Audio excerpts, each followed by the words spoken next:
పేరిట అందరికీ వందనాలు. దేవుని ఇచ్చిన కృపను బట్టి దేవునికి వందనాలు చెల్లించుకుంటూ మరి ఈ దినాన్ని మనము వాక్య ధ్యానముగా మార్నింగ్ పోర్షన్ చదివేటప్పుడు ఆదికాండము 6వ అధ్యాయము 19వ వచనం చదువుతుండగా దేవుని మాట్లాడిన మాటలు కొన్ని మీతో పంచుకొని ఆశపడుతున్నాను. ఇక్కడ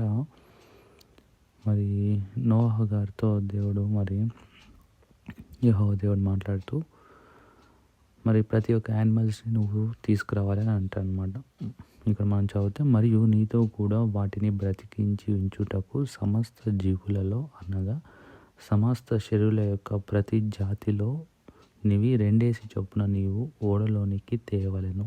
ఏం చేయాలి? ఓడలోకి తేవలెను. వాటిల్లో మగదియు ఆడదియు నుండవలెను. ఇక్కడ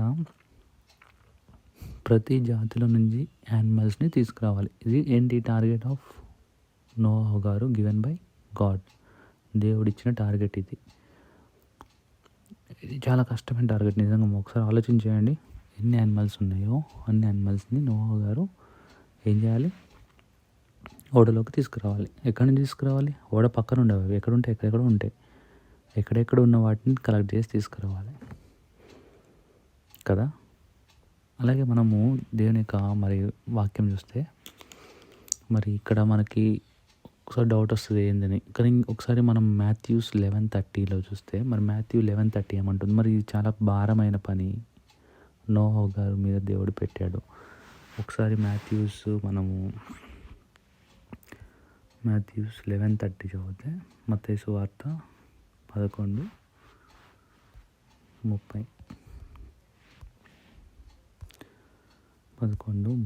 చూస్తే,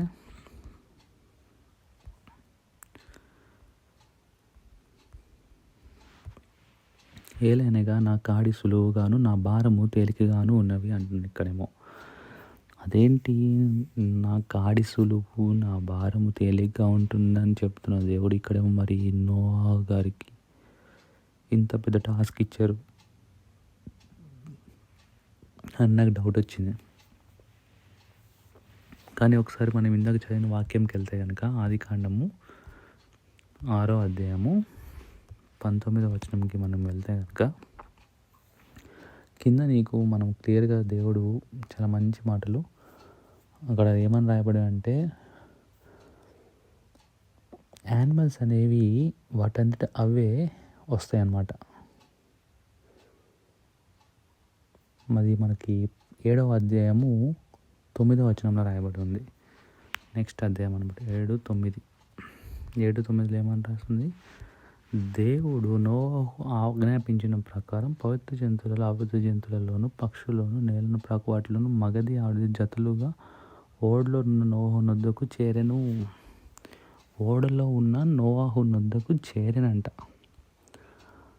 ఎంత అసలు అద్భుతం. దేవుడు చాలామంది దేవుడు మనకి ఏమైనా చేయమని చెప్తే మనం దాన్ని భారంగా ఫీల్ అవుతాం. కానీ నిజం చెప్పాలంటే ఆయనే మనకి సగం కన్నా కాదుగా ఆల్మోస్ట్ 99% పని ఆయనే చేసి పెట్టేస్తాడు.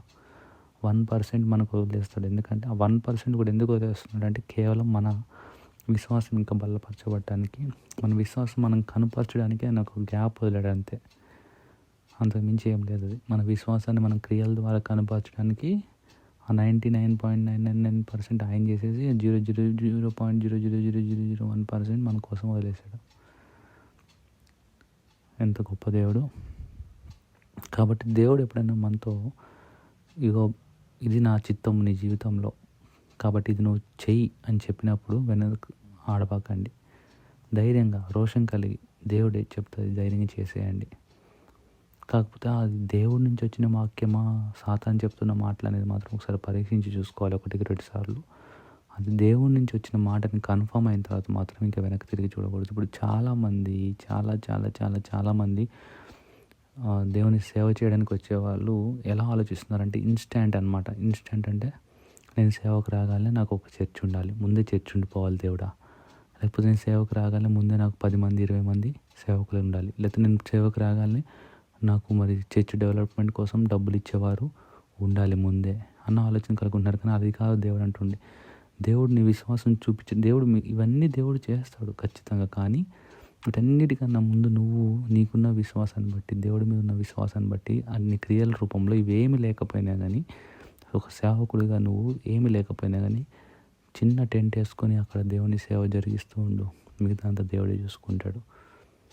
సో కాబట్టి రోషం కలిగి మనం ఉందాము. దేవుడు ఏమన్నా మనకి ఏమైనా పని చెప్పినప్పుడు ధైర్యంగా ముందుకు చేద్దాము, ఆ పని ముందుకు అడిగేద్దాము.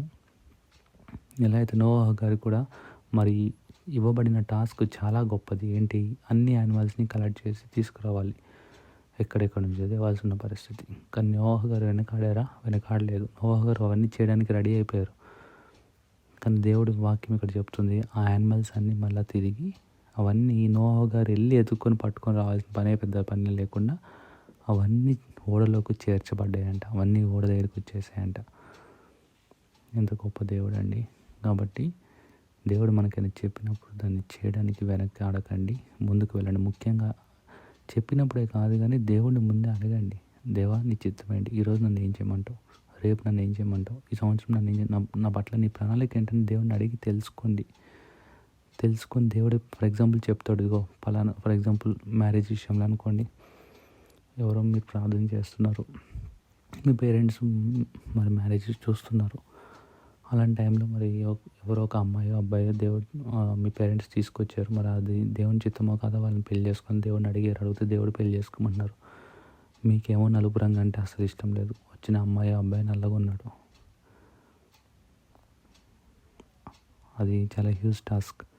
కానీ మనం ఏం చేయాలంటే దేవుడిని ప్రణాళికను నమ్మి ముందుకు అడుగేసినప్పుడు దేవుడు అద్భుతాలు చేస్తాడు. కాబట్టి మనుషులు పై రూపాన్ని చూస్తారు, అన్నీ చూస్తారు, లోటుపాట్లన్నీ చూసి జాగ్రత్త పడతారు. కానీ దేవుడు నిజంగా మనకి ఎవరు సరైన వారు, నిజంగా మనకి ఏది మేలుకరమైందో అదేమో దేవుడు ఇస్తాడు. మిగతా అంతా దేవుడు చూసుకుంటాడు. దేవుడి కొరకు మనం ఒక స్టెప్ ముందుకు వేస్తే. సో కాబట్టి నోవాహు గారిలాగా మనము మరి దేవుని కొరకు ఎంత పెద్ద టాస్క్ అయినా మనం ఇవ్వడానికి ముందుకు వెళ్ళిపోదాం.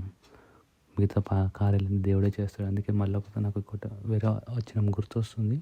మత్తయి సువార్త 6వ అధ్యాయంలో మనకి 33వ వచనంలో ఉంటుంది, మొదట నా నీతిని నా రాజ్యాన్ని వెతుక్కుడి, అప్పుడు మీకు కావాల్సినవి దేవుడు దయచేస్తూనే ఉంటుంది. కాబట్టి సో దేవుని యొక్క ప్రణాళిక అంటే ముందు మనం వెతుకుదాము. మన ముందున్న సిచ్యువేషన్స్, మన ముందు పక్కన ఉన్న సరౌండింగ్స్ అన్ని మర్చిపోదాము.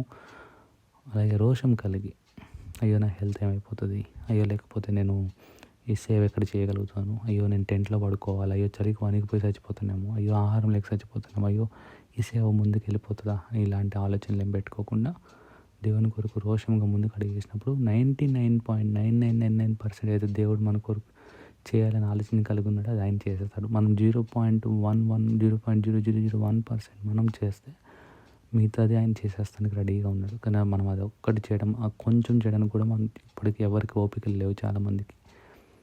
కాబట్టి అలా మనం ఉండకూడదు. దేవుని యొక్క ప్రణాళిక తెలుసుకొని ధైర్యంగా ముందుకు అడిగేసే వరకు ఉందాం. ప్రార్థించేసుకుందాం. ప్రేమల తండ్రి దగ్గర ప్రభు నీ పాదకు స్తోత్రమైనా మీరు ఇచ్చిన యొక్క వాక్యాన్ని బట్టి మీకు వందనాలు ప్రభు. అయ్యా నోవాహు గారిలాగానైనా మీరు మా కొరకునైనా మీ ప్రణాళికలు ఏంటని మాకు తెలిసినప్పుడు, లేకపోతే మేము అడిగినప్పుడు మీరు మాకు చెప్పినప్పుడైనా మరి వాటిని మేము మా సిచ్యువేషన్స్ బట్టి, మా సర్కమ్స్టాన్సెస్ని బట్టి మేము అంచనా వేసి అయ్యో నా వల్ల కాదని చెప్పి అయ్యో మరి డీలా పడేవారుగా కాకుండా నోవాహు గారిలాగా ధైర్యంగా రోషం కలిగి నీ కొరకునైనా మీరు చెప్పారు కాబట్టి నేను చేస్తాను, అది ఏమన్నావని నాకు ఎటువంటి ఏ ప్రాబ్లం అన్నా రాని అన్నట్టుగా ముందుకు అడుగు వేసినప్పుడు, ఎంత కష్టమైనా కానీ పర్లేదు నేను ముందుకు అడుగు వేస్తాను నోవాహు గారు అడిగేసినప్పుడు, నోవాహు గారు చేయాల్సిన టాస్క్లో 99.999% మీరు చేసి పెట్టారు నా ప్రభా. ఆ యానిమల్స్ నోవాహు గారి దగ్గరికి వచ్చేసాయి నా ప్రభా.